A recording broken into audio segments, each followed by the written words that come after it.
In this review of the week's news, winter makes an appearance in Canterbury, the end of 0 hours contracts ramps up and is called for the next big New Zealand sport. Kia ora, welcome to CTV News Week in Review. I'm Jared McCulloch.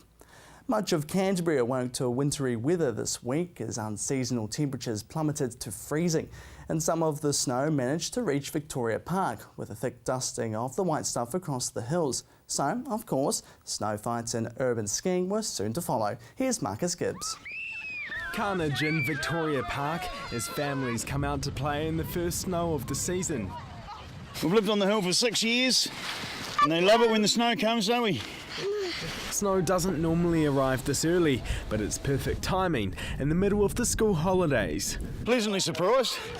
So the boys love getting out, so as you can see everybody else does too. Hail, sleet and snow flurries hit the city last night, closing several of the main roads on the Port Hills, including Dyers Pass Road from the site of the Takahi to Governors Bay Road. But Victoria Park remained open this morning, and before too long there were toboggans slipping and sliding, snow fights, snowmen, shouts and screams. Winter is well and truly here, a white April, something this Australian has never seen. Amazing, it's so good, it's just so beautiful. But I've been out of the country for 8 years now, but to come back and see snow is pretty cool, and I think good timing so you can see she's like a kid on bloody Christmas morning. By lunchtime, several snowmen started popping up around the place and more families arrived. Some even braved a snowy slide. Fancy a spot of skiing? These uni students a bit too optimistic about exactly how much snow fell last night. Thought it might be a bit more than it is, but made the best of it. Yeah, ski season's opening soon though, so pretty excited for that one. Today was a warm-up, urban styles. This is my first time doing urban kind of stuff, but Sam's done a bit. Yeah, just around by university and stuff like that. Yeah, it's pretty good times. Last year, the city barely saw any snow, except for 1 or 2 small dustings. This winter is looking promising for snowgoers already. Snow for everyone! Marcus Gibbs, CTV News. Police raided 2 Christchurch properties this week as part of an ongoing campaign in shutting down gangs. The raids are part of what police say is a 2-month operation targeting organised crime. But one local gang expert is questioning whether the operation will have any success. It's quiet outside now, but at 8 this morning, Ironclad Securities, a debt collection agency, was a hive of activity as the Armed Defenders Squad stormed the business owned by a patched headhunter. His home was also searched. Police say they were looking for guns, but none were found. The senior gang member has previous convictions for drug offending, and police have been investigating complaints about his debt collection company. There are at least 150 headhunter gang members around the country, and a new 2-month operation in Canterbury hopes to prevent more people from signing up to it and other gangs. Operation Focus launched this month. It's aimed at targeting gangs, drugs and organised crime. We've seen more gangs come into Canterbury recently. It's no secret Canterbury has a problem with gang-related crime. In the last few weeks, a man was beaten to death at Christchurch's men's prison by men believed to have links to gangs. And in another incident, a patched member of the mongrel mob was shot in the head. Yesterday, 2 arrests were made after gang-related disorder in Ashburton when a car was rammed. This isn't a reaction to that. Those are inquiries that are standing on their own 2 feet. Police will be working with criminals on bail conditions and will try to redirect these people into employment and sport. They'll often tell you why they're offending. It might be they've got a drug problem, there might be other issues there. However, a leading expert on gangs warns unless the members receive support after the 2-month program wraps up, they could return to the gang. The problems that we're dealing with here often have a genesis, which is decades old.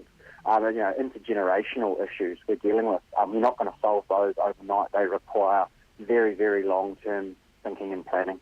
Oh, definitely, and I would agree with them about that. It's not a 5-minute job to change people's views on life. It's about working with them longer term. Because a lot of people actually do want to reduce their offending and not be continually talking to the police. Police are confident this preventative approach will work and the number of gang members in Canterbury will fall. They're definitely the hardest sell, but we do find that some of the longer time gang members are sick of it. They've got families and they do want to make changes in their lives. However, the university's gang expert isn't convinced 2 months is a long enough period for police to make inroads into the gang. Look, a 2-month time frame is very, very short. You're not going to make the types of changes that are required in that time. What it may do is give police some insight into how they can move forward into the medium and long term. Police do admit it can be a challenge to convert gang members away from a life of crime. They say it's easier to work with some of the younger members than the seasoned criminals. It's not an easy sell for us. And it really comes down to the individual, and it's not so much the gangs we target, it's the individuals, and it's about breaking that influence in their lives. Police are 2 weeks into the 8-week program and say results won't show for another 6 to 12 months. However, Detective Senior Sergeant Greg Cossam hopes crime will be down. Marcus Gibbs, CTV News. Isn't more than just a flag. The New Zealand RSA doesn't want New Zealand's flag changed and is taking its argument to Parliament. Marcus Gibbs reports. Pat Duggan is a proud New Zealander. The former gunner is staunch on his support for the New Zealand flag, and he has a few words for the Prime Minister, who's proposing to change it. John Key, I think you've got it a tad wrong, my friend. Over the next few weeks, a Justice and Electoral Select Committee is considering the New Zealand flag referendums bill before reporting back to Parliament this July. A newly appointed committee will choose the design of 4 alternative flags, from which New Zealanders will choose one. That preference will then be pitted against the existing New Zealand flag in a second referendum. The RSA has been vocal about its opposition to changing the flag, and like many of his fellow veterans, Pat Duggan is offended by the insensitive timing around the 2 $26 million referendums as the country commemorates the centenary of the First World War. The centenaries over the next 4 to 5 years are going to be very, very important for New Zealanders and New Zealanders, and to run a flag replacement referendum during that is not called for. The flag debate is a contentious issue. Last month, a forum was held at Canterbury Museum to discuss proposed designs, but the current flag is very special to New Zealanders, especially the RSA. Returned and service members of the RSA, I think it's very, very important. That is the flag that they took the oath of allegiance under, and it's the flag they fought to preserve. Pat Duggan served 25 years in the Royal New Zealand Artillery as a gunner from 1962 to 87. He saw combat around the world, including the Vietnam War. Even if the flag is changed, his traditional New Zealand flag will continue to fly high. When I eventually depart this mortal coil, and hopefully it won't be for a lot longer yet, I'd like my casket to be draped in the current New Zealand flag, nothing else. The RSA isn't alone. Cantabrians are backing its members to keep the flag the way it is today. Yeah, I think it's a bit of an insult, to be honest. Well, I think they may have a point because they represent men who have died fighting under that flag. But when has the government ever been known for sensitivity? Yeah, no, I'd agree with the RSA. I just like the one the way it is. The flag referendum bill is open for submissions for 10 more days, and the RSA is encouraging proud New Zealanders to have their say. I like our flag. And it has a link with our past, and let's make it a link with our future as well. It's a damn fine emblem. The RSA hopes the debate will be put on hold until after the commemorations of Armistice Day 2018. But even then, will the New Zealand flag remain the same, or will New Zealanders vote to change it? Time will tell. Marcus Gibbs, CTV News. Well, still to come, the 0 hours contract saga continues.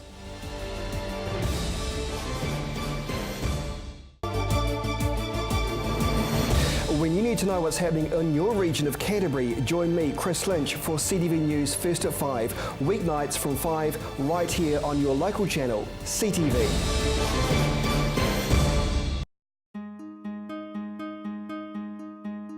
Computer not working?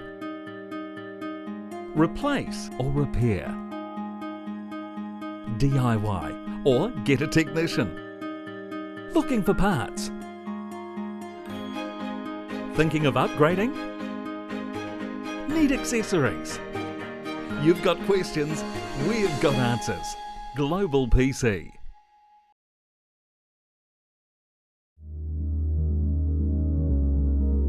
The preparation, the devotion, the fearlessness, the intensity. Runway model management. First impressions are everything.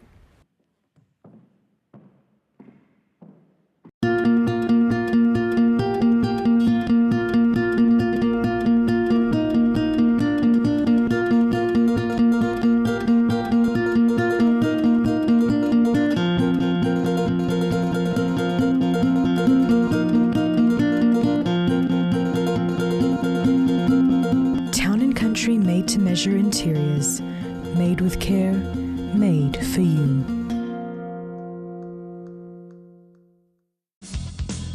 Join Graham Sinclair and the team at Gone Fishing as they bring you great stories, fishing tips and beautiful scenery. Gone Fishing, Friday night at 8:30, right here on CTV. Welcome back. They've nearly done it. The Unite Union has successfully managed to get every fast food chain to eradicate zero-hour contracts. However, one of the country's largest burger outlets is still in negotiations with the union. It's looking more and more positive for a number of fast food workers here in Canterbury, with restaurant organisations continuing to tear up zero-hour contracts. In the last week, two of the largest fast food outlets have decided to move away from the no guaranteed hour agreement, with Restaurant Brands, who operates KFC, Pizza Hut and Starbucks, taking the first step, and Burger King dropping the contracts yesterday. Now they're wanting McDonald's and Wendy's to follow suit, with the Big M making a decision on Monday to move away from them, but the United Union says the proposal was a joke. And now the South Island Union representative says he's positive McDonald's will come to an agreement for better work hours. It's certain that they will come back with something because just the public pressure is too much for them not to. It's just a matter of time. Members throughout the country are rallying together to protest the chain, with Christchurch workers set to voice their opinion tonight outside one of the burger franchises. And Peterson's believes McDonald's is fighting a losing battle, saying they like the current system. I think they really like the control that zero-hour contracts gives them over their workforce. So they're really keen to not see it go. And yeah, they're sort of fighting tooth and nail to protect that ability to, rule over their workforce. So, they're really begrudging giving that up. He says New Zealand is leading the way with ditching the contracts, which can put pressure on the international owners to improve working standards elsewhere. There is an international sort of pressure on these companies to treat their workers with respect and to provide solid, well-paying, secure employment to their employees. These companies make millions and millions of dollars around the world. And so New Zealand's a small but important part of these empires. So improving conditions here is really important for New Zealand workers, but it'll also help put pressure elsewhere to improve the workers in fast food everywhere. He says he's surprised about the quick turnaround response from the restaurants, saying they just want the best for their workers, and he says the support has been huge. I knew that we were onto a solid campaign and that if we mobilise support that we'd be able to achieve real change. I think the thing that has been really hard to predict and has been kind of overwhelming is just the level of public support that's come out against these contracts. Like our members, the sort of willingness of our members to sort of take action and be involved has been phenomenal, and support across different unions and community groups, churches and media and civil society. Like everyone is just united around these things and sees that it's fundamentally unfair and wants to see it change. So that's been the real surprise to me, is just the level of public support and anger.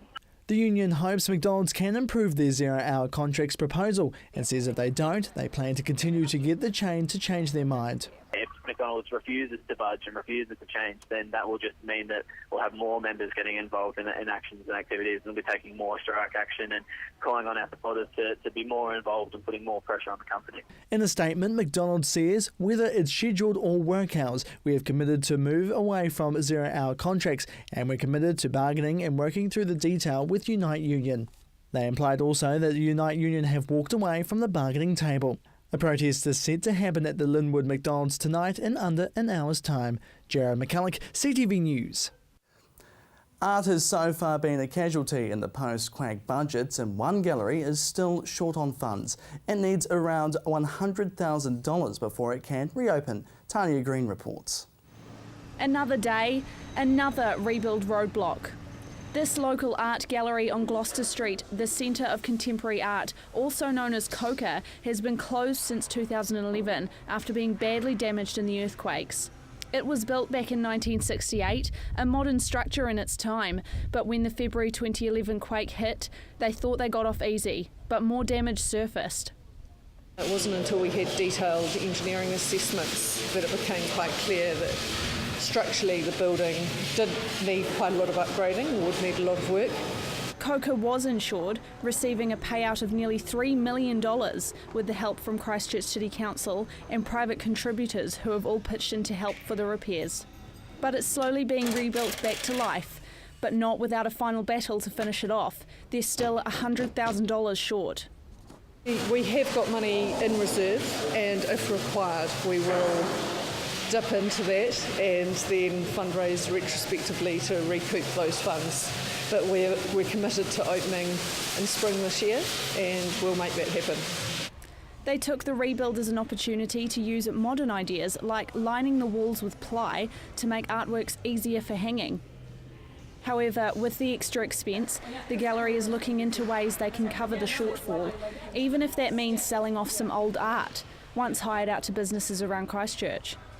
But she says this is just one of many options. That is one thing we're currently looking at, is the future of that collection, whether we keep it and continue to hire it out, or whether we sell it and reinvest the funds in other ways. It's really just which is the most financially viable option for us. She says it's likely the art would go to private buyers, but they're not making any final decisions yet. Walking around, the whole interior has been stripped out and completely reconstructed, making way for a 21st century gallery, adding to a modern feel for art around the city. The gallery has invested extra money into doubling the building's earthquake code to the new required standard. But she says she can't wait for galleries like this opening back up to local Cantabrians. It's a really exciting time for art in Christchurch. I think we've all been starved of art in the city. We haven't had a public gallery open, and with COCA and the Christchurch Art Gallery opening in the next few months, I think it's overdue, and I think the public will be delighted by what they see. If they can get the money together and everything is on track, they'll be opening the doors ready for their October reopening. Tanya Green, CTV News. Well, still to come, another Crusader is set to pack his bags and head overseas. Kids television is right here on CTV. Tune in every Saturday from 7 a.m. to 8 a.m. for an exciting range of fantastic kids programming. Join in with all the fun Saturday mornings from 7 a.m. to 8 a.m. on CTV. At Bowden Environmental, we specialise in all aspects of resource management, so you don't have to deal with the paperwork. With the skills and knowledge to organise any environmental work, we can guide you through the process from start to finish. From organising consents and farm environmental plans to pump and well testing, Bowden Environmental has it covered. Save time and remove the stress. See the specialist. Bowden Environmental.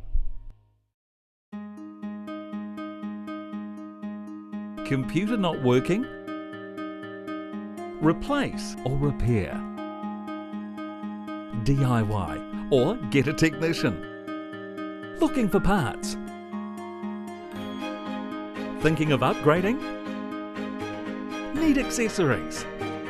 You've got questions, we've got answers. Global PC. Come on down to Ferrymead Golf. Care for a game of paintball? How about some swings on the old driving range? Or on our par 3 9-hole golf course? Test your skills on the mini golf course or have a go at the airgun shooting range.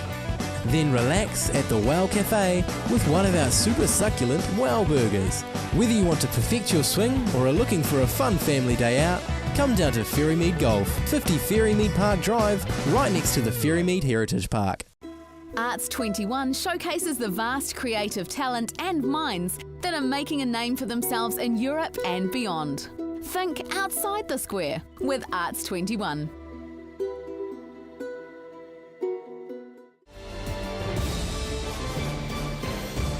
And welcome back to CTV News Week in Review. Another All Black is Europe bound, but this time it's hit closer to home. Gordon Finlater explains. It's official. Canterbury Crusader and All Black Colin Slade is heading to France at the end of the year to take up a 3-year contract with French side Pau. The 3-year deal is rumoured to be worth around $750,000 a year. For Slade, it's a case of the hard work paying off. Yeah, I suppose it's a bit of a reward, I suppose, for the hard work that I've put in, and obviously I've had my tough times and I've fought back from that. That was one thing that I was pretty determined not to go overseas when everything fell to pieces for me injury-wise. I thought, I want to prove a point that I can get back to the level I'm capable of, and I feel I'm doing that. I've obviously gotten back into the All Blacks was a huge goal of mine, and you're right to be recognised, I suppose, by some interest overseas is a testament to that I've been able to get back to a quality level. Slade now joins the growing list of All Blacks heading overseas. New Zealand Rugby couldn't do enough to keep the player in the country, and now Steve Hanson's options are looking that bit slimmer post-Rugby World Cup. He obviously did everything he could to try and make me stay, but he did a really good job with New Zealand Rugby. Did a really good job at putting something together that would make me stay. But ultimately he came to a decision that I wanted to make, and that was to go overseas. The last 12 months have arguably been Slade's most impressive, with many suggesting his recent form has him as the country's best number 10. Fighting for that number 1 spot was something considered in his decision. Oh, look, it certainly crossed my mind, but again, New Zealand Rugby, there's no guarantees. There's quality players everywhere. As far as my position is concerned, there's still more guys there. Obviously, the two, Bodie and Cruds, are still going to be there after World Cup, so nothing was a given. You wouldn't expect it to be, but that's just the reality of it. So, I had to weigh that up. I've obviously been fighting for a spot for a while now, but I feel like I've fought long enough, and now it's time to try a different opportunity. Slade joins Dan Carter and Tom Taylor making the move, leaving an unfamiliar gap at first 5, and with other senior players seemingly Europe-bound, Crusaders coach Todd Blackadder could easily find next year's recruitment a daunting process. I think we've done a marvellous job, to be honest, and especially here of keeping the squad together as long as we have, with all of the experience for the last 5 or 6 years. And there's going to be an exodus at the end of this year, and maybe that's a really good thing for this organisation. Maybe it's really good to have a bloody good clean out and start again. We've got a lot of guys who are in the All Blacks, a lot of experience, and maybe it's a good opportunity for some young guys to put their hand up and for us to start again almost. So all there is to do now is a touch-up on some French. Obviously something I'll need to do. There's plenty of boxes to tick, I suppose, and learning the French language is one of them. Get stuck into that. That's one thing I'm definitely committed to doing. Get some lessons. So if there's any tutors out there, you're more than welcome to get in touch. And me and my wife would love to speak it, but we'll cross that bridge. Gordon Finlater, CTV Sport. Ever heard of korfball? Well, it's a little-known sport that's big in Europe, but now New Zealand is slowly making its mark on the game thanks to some Canterbury players. You've most likely heard of the Rugby World Cup, and what about the recent Cricket World Cup? But it was korfball on the minds of these young sports stars celebrating their history-making debut back here at Christchurch Airport. This is the under-19 New Zealand korfball team, arriving back as the nation's first to compete on the international stage, competing in the World Cup in the Netherlands, a sport so popular for the Dutch. The team didn't win the championship, finishing 10th out of 14 countries, with the host country Netherlands taking the top spot. But the team's coach says he's very proud, and it was a great experience for the side. The idea was to take these guys away and to get them immersed in korfball culture over in the Netherlands, and we definitely achieved that. We had a great time as far as that was concerned. Representing New Zealand, the side is mostly made up of Cantabrians, a sport that's been played here for nearly 2 decades. But you're probably wondering how the game is played, with it being very similar to sports that are commonly played back here. It's a mixed team sport in the same sporting family as netball and basketball. So you play with a hoop on a pole. And because it's a mixed team sport, that gives it a whole extra dimension because you've got males and females in the same team. When competing, they can shoot into the plastic hoop from halfway on the court, and they can even go around the back of the korf or basket. It's one of the only sports in the world when both male and female competitors play together on an indoor court. And he says he wants to see the sport grow even more in Canterbury, but it's been challenging. We're keen to get more people playing. It's a little bit difficult in Christchurch at the moment with the amount of venues we've got. We just don't have enough venues to go around for all the sports. We're also keen to get more development into schools, and there's various projects that we're working on that will achieve that. But it was also rewarding for one player of the team, receiving the most valuable emerging female player at the World Cup, and she says it's great to represent New Zealand. So many New Zealand teams have gone everywhere, and then randomly our team's the first one in the Netherlands, so far away, and it's really good. And Chelsea says the best part was playing against the country which originally started the sport over a century ago. I think the classic one against the Netherlands, even though we lost, but it's inevitable.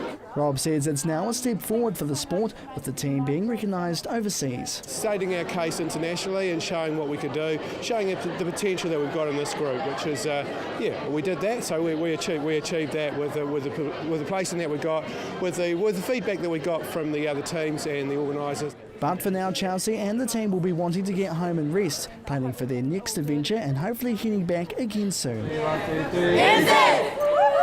Jared McCulloch, CTV News. And that is CTV News Week in Review. I'm Jared McCulloch. Have a fantastic weekend.